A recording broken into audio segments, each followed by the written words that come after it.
to Basket Weaving 101. This is a round berry kit. It comes with all the pieces you'll need for your handle, rim, and color, the spokes to start with, and the weavers. There will be 6 clothespins in your kit. There are only 2 out here right now. And a popsicle stick, which for adults I cut off. For children I don't recommend it always, but I cut it just so I have a little better angle. So we're going to start. We're going to put our color away. Wet everything but the color. The color needs to be wet after. It doesn't need to be wet much at all because it'll run on your basket. So to begin with, we need a reed. And our reed could use a pencil. In order to find the center of a reed, I simply fold it in half and mark the center. There's also a right and a wrong side. If you look at this, you will see Harry. Harry is the wrong side. Harry will be up, thus inside your basket. So I'm marking the top of that, and I'm going to go here, find that, and make a mark down the side. Pencil's good. You could erase it, but it shouldn't get in your way. Now we're going to follow exactly this pattern, and it was drawn with 1/2-inch pieces. So there's the center. One other thing I often do before I start is split one. Number 3 needs to be split, and it's easier to do it now before things get flopping around. So that is 1, cover number 1. And I'm looking for the smooth, hairy side. My thumbs are educated, they tell me. Put your center there and cover number 2. Now there's number 3 we talked about with that split. There we are, the split piece. So we have 3 pieces, 4 pieces, 5 pieces. See, this was designed for you to work just for 1/2-inch reed. It will work any length, but only 1/2-inch width. You could lay 5/8 or 3/8 on here, but it will be a little off. Won't hurt anything. It's still a circle's a circle. So we have number 7 and we have number 8. There we go. I'm going to leave this here for just a moment because I would normally split one before I start, but I forgot. I pick a really nice reed, a nice flexible piece of material, and taper. You need probably a 3-inch taper. Nice little taper. It shows you on the placemat. I'm going to take this off, lock that little taper with the bad side up right in here, and I put it there, right there. Hold your finger on it, don't let it get away, and go under every other one. I went under there. I'm going to go up. See, it got away, stinker. Well, we have a solution for getting away. We pin it. We still aren't too rough on it though, because it just takes that first row and then it gets very easy. So don't lose your patience. So we have under, over, under, over. See, over happens, so that's not a big deal.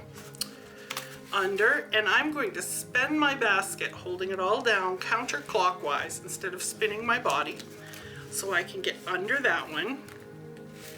Move over here. You want to keep your pieces straight. If they get wiggly, you just move them back. Under, push it all down. Keep this piece tight to your center, which will give you a tight circle. You'll see that in just a minute. I know it feels awkward. Just stick with me. It's only going to be another minute. And then, thankfully, the teaching guide is slippery.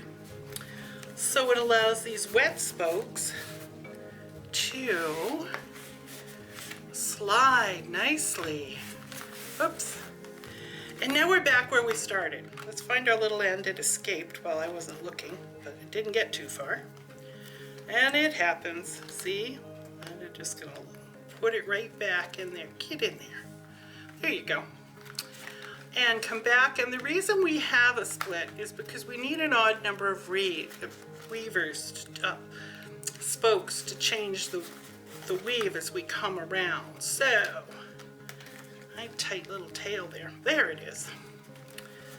And here we go. Ah! Flat spot.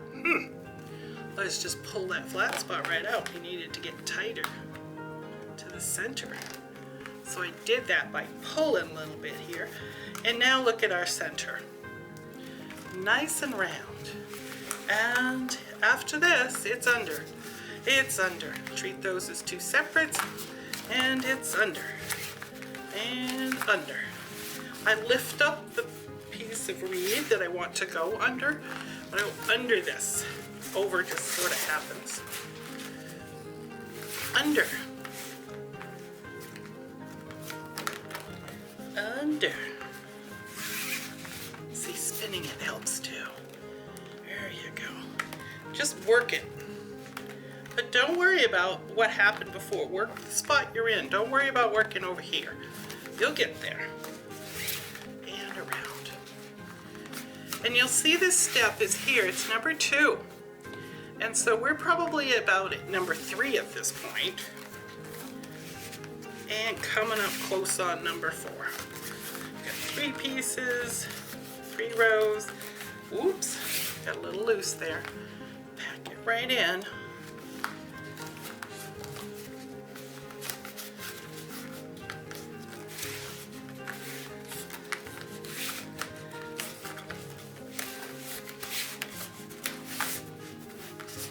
If your placemat gets in the way, you can toss it. I'm going to leave this here just so you can see it. I've tangled my reed. That doesn't happen very often, but of course it would now. There we go. Get that undone. And around. Pulling tight. It's hard to see, but I'm really pulling tight into these centers, the V, so that my basket is woven tight. It's the best way to make sure that's tight. Well,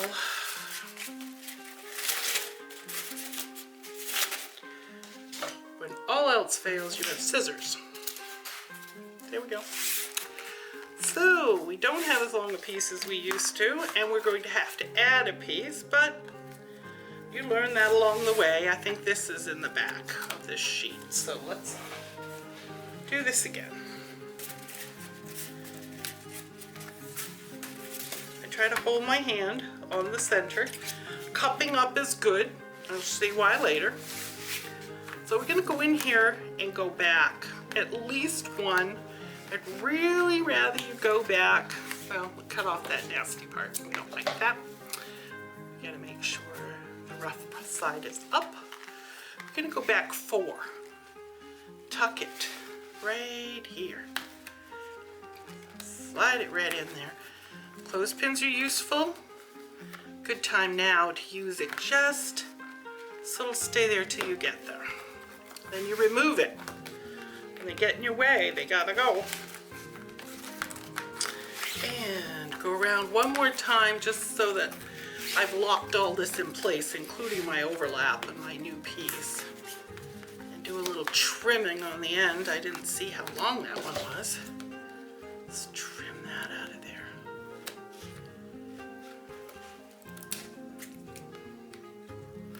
I like to try to hide them so we don't see ends. So now we're back to our starting point. We have lots of rows. I think we have 6 at this point. Now we're going to stand it up.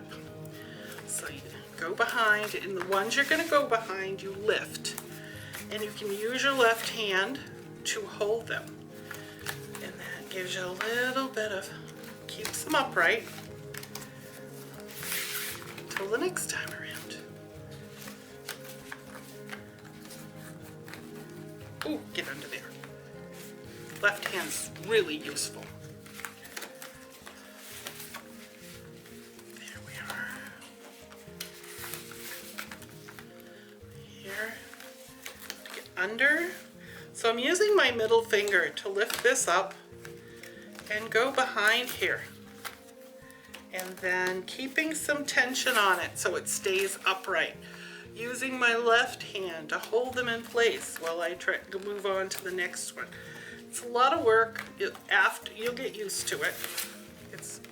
Your fingers have to do a lot of different jobs, but that's why we have so many. And now we are coming around. We have been. Back here we started picking up the second set of spokes. I just started picking them up. Let's look. So we've been all the way around and we've got them up. Now it's the third row here is going to keep it all upright. So by the time we finish this one, everything should be standing upright. Once that happens, keep your pieces straight. If your pieces are straight, equal distance, the basket will be straight and true. And this was step 5. Let's turn over and see what we have back here. See, I think this is where we are right now is step 6. So they're all raised up. Sometimes you can start your upright on 5, but because I had to add one, I waited till number 6. So this says on the 7th row, which on my basket happens to be the 8th row. There's no rules about that, and you have extra material for things like that. So here we have it. If we continue to work on the table though, because we will pull, apt to pull, and if you pull too tight and your pieces go this way, your basket's going to go this way. Or if you're not pulling tight enough, then your basket will be a floppy mess. So what I suggest is when you get to this point and your basket's all secure, you pick it up. You can either sit back and have it in your lap, or you can leave it like this on the table, and the table gives you something to rest on.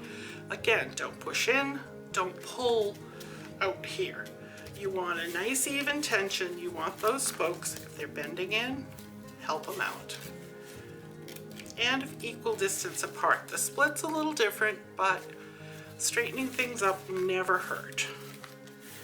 See, these are pitching in a bit. So right now I'm going to pull up on these base pieces just a tiny bit.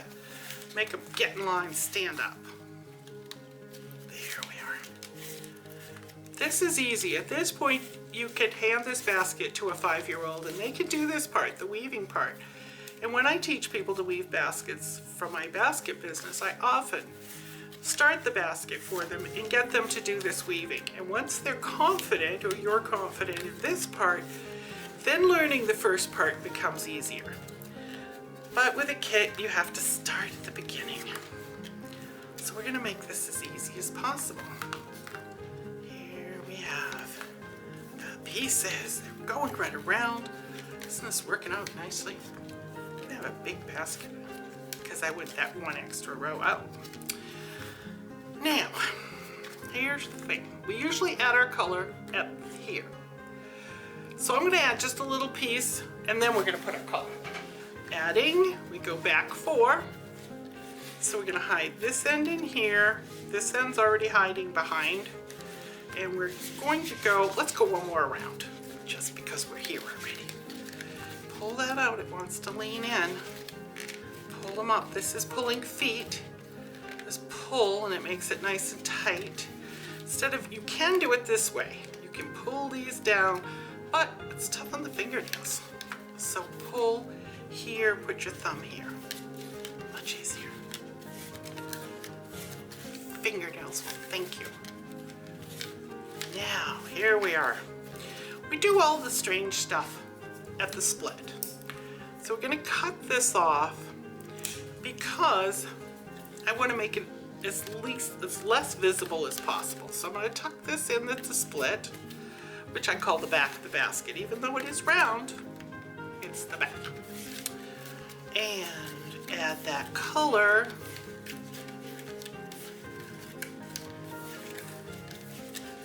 Now, I'm gonna pull that out because again, I see that still wants to cave in there.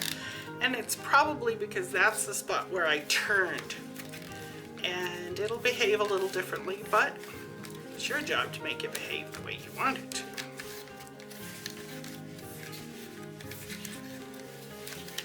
Now you can stop here and you have a nice little two-piece chain. If you go one more row, this is what Native Americans often used and as a chain design, and I find it attractive. I don't think you're going to have enough to do 4, but if you have your own materials, the kit's made to have 3 rows, but if you had 4 rows, you have a pattern something like this. So there are all sorts of possibilities for patterns. I do not suggest you try to do a pattern in the top 2 rows because one of them is going to be under the rim.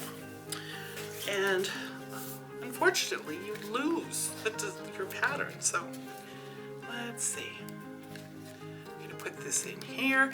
And there is no way to prevent these little places. It's just what happens when you're doing what we're doing. It's called randing. We go round and round. And you start on one row and you end a row higher.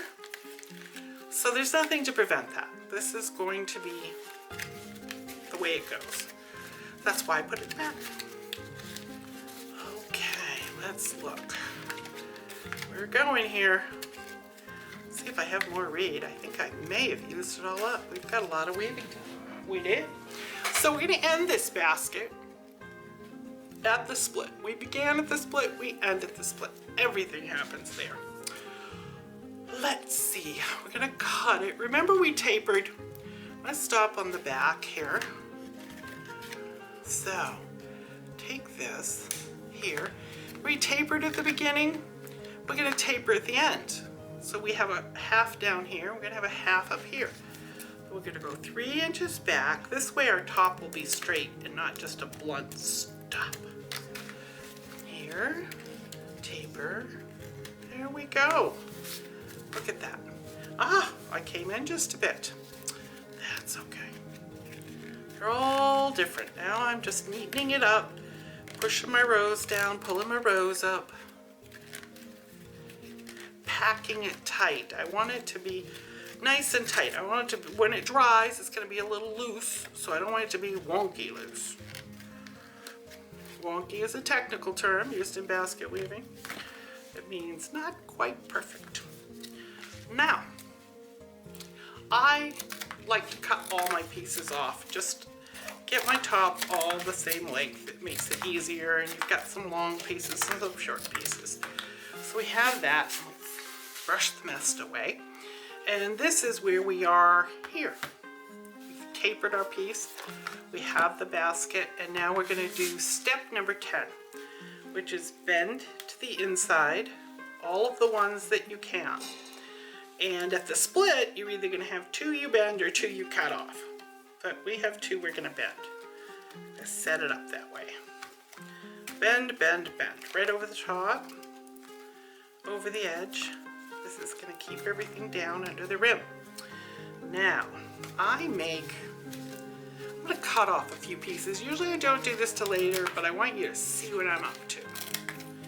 So, I have this piece here, and I've made a bend in it, and I push my 3rd row in with my fingernail and do it that way. But the other choice is to go inside with your tool. Let's see if I can get you a good picture of this. Let's go back to this one. Go in here, right there. Run this little popsicle stick there. Open that up so you have a nice big opening. Bend this in a rounded way and pop it right in there. Pull your toothpick, your popsicle stick out.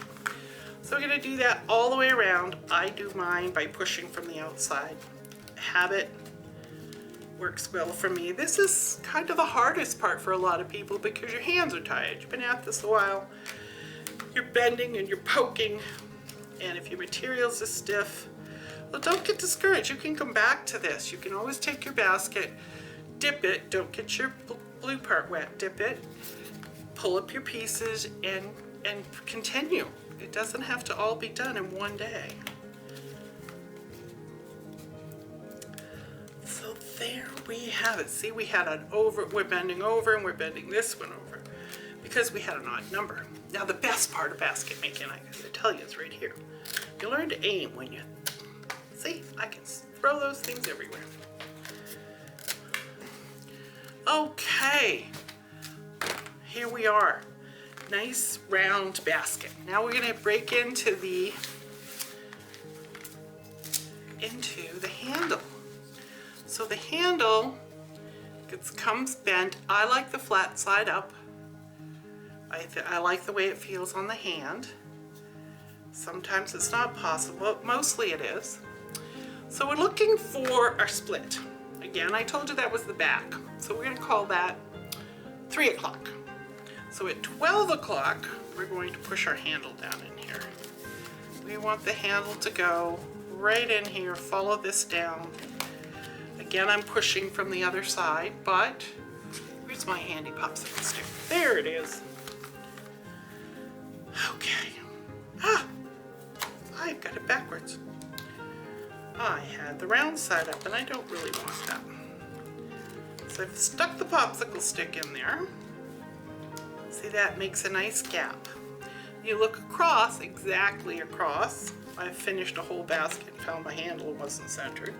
Kind of embarrassing, but it happens. There we go. Now be careful when you bend this handle, you don't crease it. Get a nice bend going before you get carried away. Okay, and we can adjust the height after. Now we have, here's our lacer. The 1/4 inch is lacer.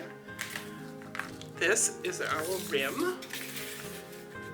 Okay, and so I've told you that the front is where the split is at the back. So the front is going to be our pretty part. So we're going to start the inside rim at the front. It's going to overlap, but you won't see it because it's inside. Put our pin in the center front, and we want to hold it tight to the edge.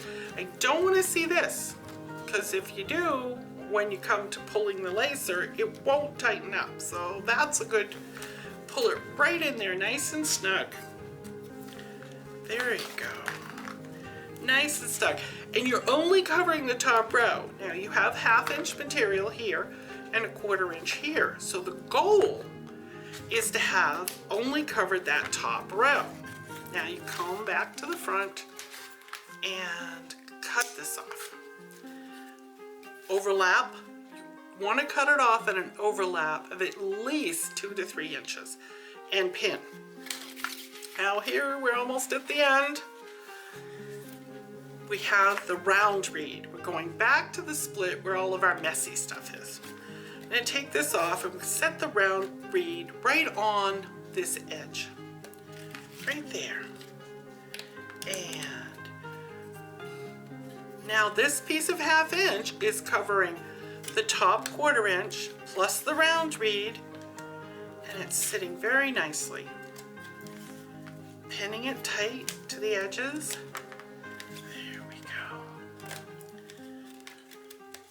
Only covering that top row.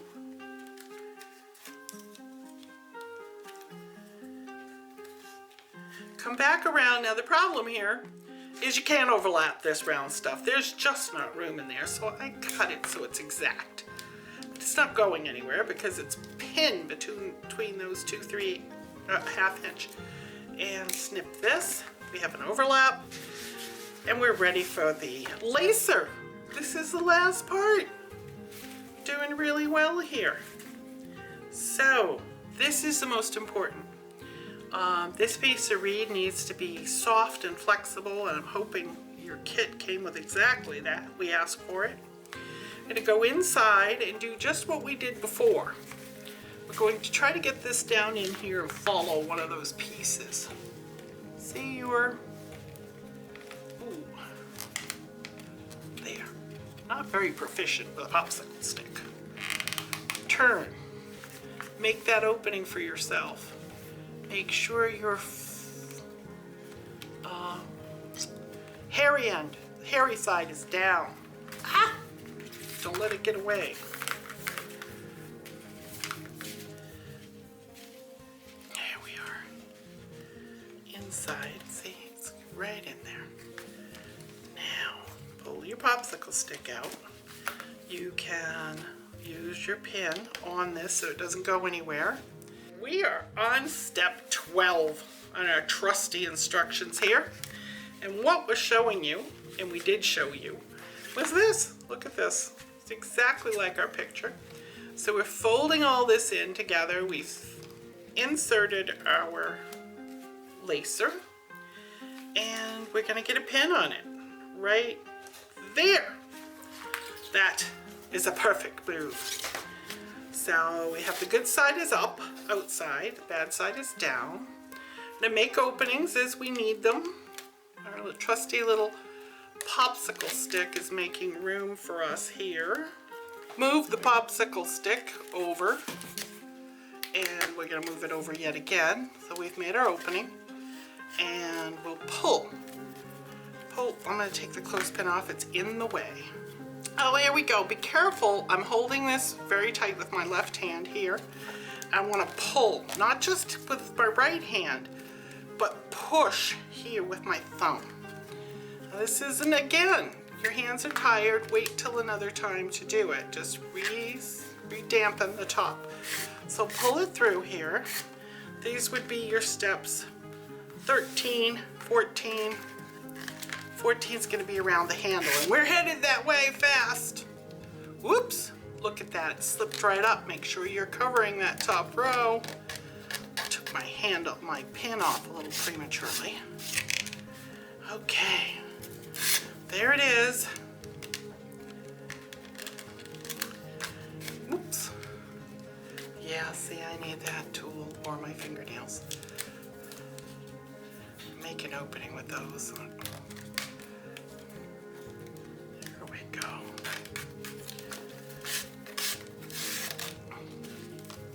It's important to pull this tight because this rim is what holds the whole basket together. So you really want these to be socked together nice and tightly. Pull. Confuse yourself here, but pull here. We're going to go in front of this handle. Then we're going to go back in front of the handle because we want to make an X. The X keeps the handle from wiggling. In a traditional basket, which didn't have glue, we're going to use glue because the traditional handle would have taken a knife to make a notch inside. So we've gone back in front of, we have a nice looking piece here, and now we go right into that hole again. And keep going. Keep going.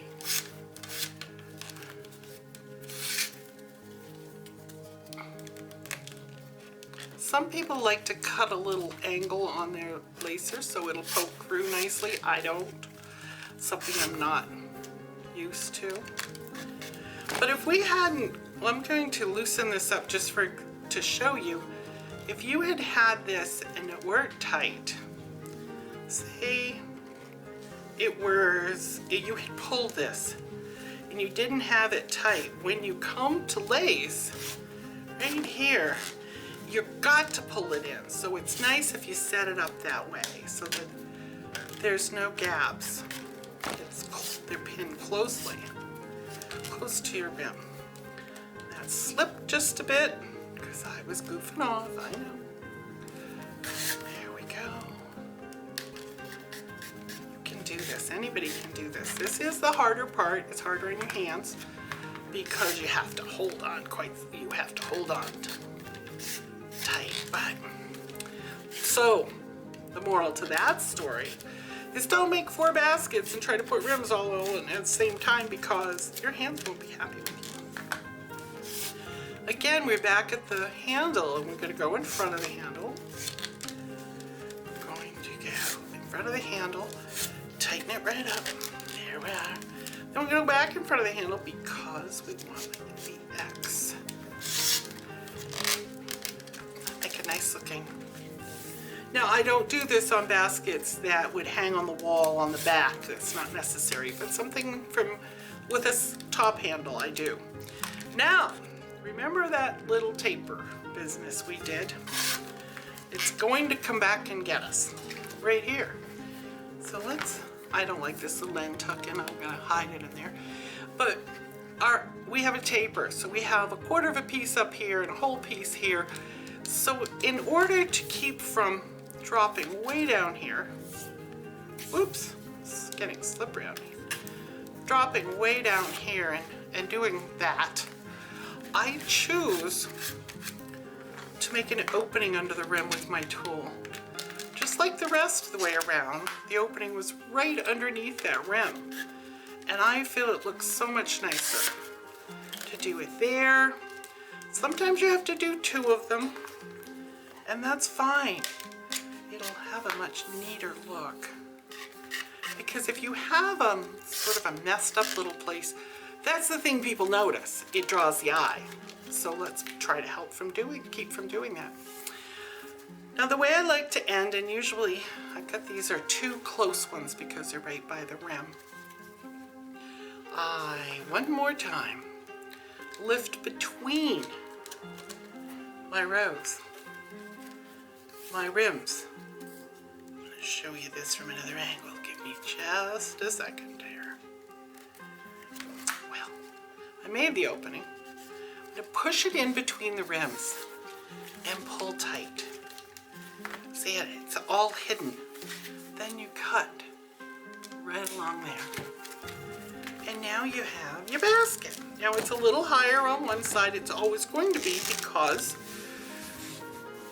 you had a taper piece to start with and you had to choose a place to go up. So it's not going to be absolutely perfect, but this is as good as it will get, I would imagine. And there, shape it now while it's wet. Use your hands and shape it while it's still damp, because once it dries, that's the shape it's going to be. Also, slide this up, put a dab of glue here, slide it back down, and to hold this in place. And there you've made your first baskets. Sign your name, Gin, Gin, and that would be 2020. I'll never forget this year. So there we go. Thanks for watching.